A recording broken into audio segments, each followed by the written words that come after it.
Assalamualaikum warahmatullahi wabarakatuh. Salam sejahtera bagi kita semua. Hadirin dipika hormat, dina kesempatan anu endah ieu simkuring bade ngaduhikeun diantara perkawis peranan generasi ngora dina raraga misi kemerdekaan.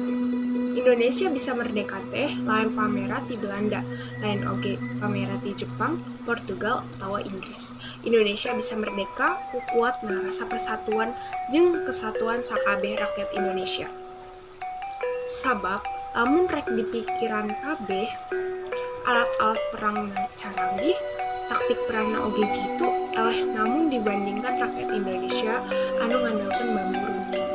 Tapi kunaon bet Indonesia bisa ngalahkan sakabeh penjajah?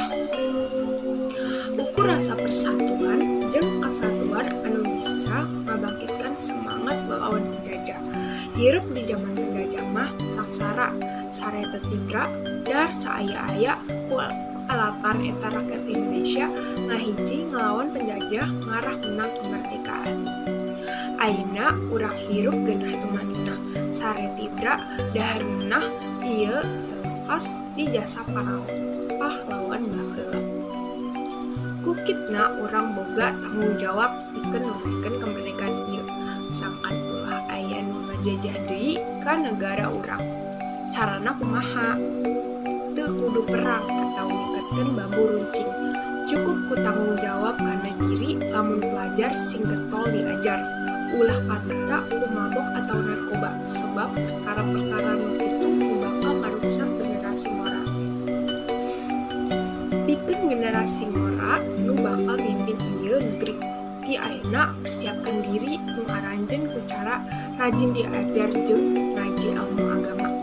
Zaman ayeuna nu matak ngarusak. Siar pengalaman selain sekolah diajar bisnis, latihan keterampilan anu pas jeung mina. Ulah loba teuing ulin di sosial media anu bisa mukulkeun kana waktu ibadah. Gunakan sosial media pikeun hal anu manfaat. Pangikeun sakitu nu tiasa kapinter. Hapunten tina samudia kalepatan. Wassalamualaikum warahmatullahi wabarakatuh.